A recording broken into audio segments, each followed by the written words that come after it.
నమస్తే అండి. నేను రత్నపిల్ల. కల్వకుంట కవిత గారు పవన్ కళ్యాణ్ గారిని విమర్శిస్తూ మాట్లాడారు. ఒక్క మాట చెప్పండి. తెలంగాణ సంస్కృతి సాంప్రదాయాలకు అంబాసిడర్గా పేరు తెచ్చుకున్న మీరు ఇప్పుడు మద్యం లాబీలతో సంబంధం ఉన్న ఒక వ్యక్తిగా ప్రజల ముందుకు ఎందుకొచ్చారు?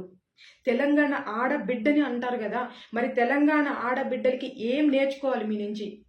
మీ రాజకీయ జీవితం గురించి ఏం నేర్చుకోవాలి? ఎవరికి ఆదర్శంగా మీరున్నారు ఒక్కసారి చెప్పండి. పబ్లిక్ సర్వెంట్గా కాకుండా ఒక పబ్లిక్ మార్కెట్ బ్రోకర్గా ప్రజలు మిమ్మల్ని చూస్తున్నారు, కాదంటారా? మీ నాయకత్వం, మీ ఐడెంటిటీ ఏంటి? వారసత్వ రాజకీయాల్లో భాగంగా మీరు రాజకీయాల్లోకి వచ్చింది వాస్తవం కాదా? పవన్ కళ్యాణ్ గారిని విమర్శించే స్థాయి అసలు మీకుందా? పవన్ కళ్యాణ్ గారు మీతో సమానంగా ఎలా అవుతారు? 10 సంవత్సరాలు పార్టీని పెట్టి 2 చోట్ల ఓడిపోయిన నిలబడిన వ్యక్తి, గెలిచి చూపించిన వ్యక్తి, డిప్యూటీ సీఎం అనే పదవికి వన్నె తీసుకొచ్చిన వ్యక్తి, ప్రజల కోసం తన సొంత డబ్బును కూడా ఈ రోజుకి ఖర్చు చేస్తున్న ఒకే ఒక వ్యక్తి పవన్ కళ్యాణ్ గారు. నిజామాబాద్లో ఎంపీగా ఒకసారి గెలుపొందిన తర్వాత రెండోసారి మిమ్మల్ని ఎందుకు ఓడించేశారు ప్రజలు? ఎందుకు మిమ్మల్ని గెలిపించలేదు? ప్రజలు ఎందుకు మిమ్మల్ని చీకొట్టారు? ఓడిపోయిన తర్వాత మళ్ళీ ఎమ్మెల్సీగా మళ్ళీ ఎందుకు ఎంపికయ్యారు? అంటే కుటుంబ రాజకీయం ఉందనే కదా నీ ఐడెంటిటీతో మళ్ళీ కుటుంబ వారసత్వ రాజకీయాల నుంచి మీరు ఎమ్మెల్సీగా ఎన్నికయ్యారు. నీ ఐడెంటిటీ ఏంటి? లిక్కర్ స్కామ్లో స్టే తెచ్చుకోవడమా? జైలుకి ఎందుకు వెళ్ళి వచ్చారు? జైలు నుంచి తిరిగి రావడమా? స్వతంత్ర సమర యోధులు లిస్టులో ఉన్నారనుకుంటున్నారా జైలుకి వెళ్ళి రావడం వల్ల?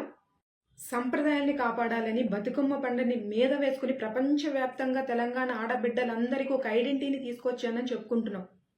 మరి నీ రాజకీయ జీవితం ఎవరికి ఐడెంటిటీగా నిలబడింది? ఎవరికి ఆదర్శంగా నిలబడింది? పబ్లిక్ సర్వెంట్గానా, లేకపోతే మార్కెట్ బ్రోకర్గానా? నాయకత్వ వైఫల్యం అనేది మీకు కనిపించట్లేదా? రాజకీయ జీవితం ఒకవైపు ఉంటే తెలంగాణ సంస్కృతిని ప్రోత్సహిస్తూ మహిళల్ని సాధికారత దిశగా అడుగులు వేయిస్తున్నాను అని చెప్తున్నావు కదా. ఏంటి అడుగులు? ఇంకో లిక్కర్ స్కామ్లో నాలాగా మీరు కూడా మారండనా?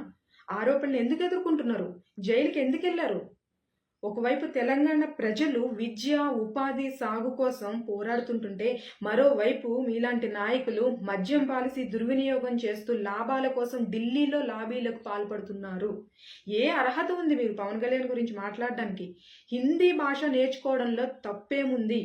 భాష నేర్చుకోవడం వల్ల ప్రయోజనమే కదా, కానీ భాషని బలవంతంగా రుద్దొద్దు అనే కదా ఆయన చాలా స్పష్టంగా చెప్పారు. అదే కదా ఆయన మాట్లాడింది. పవన్ కళ్యాణ్ గారు ఎప్పుడు మాట్లాడినా దాంట్లో ఒక అర్థం అనేది మీకు కనిపించట్లేదా? ఇప్పుడు ఎవరు తెలంగాణలో మిమ్మల్ని దేకట్లేదనా? కాబట్టి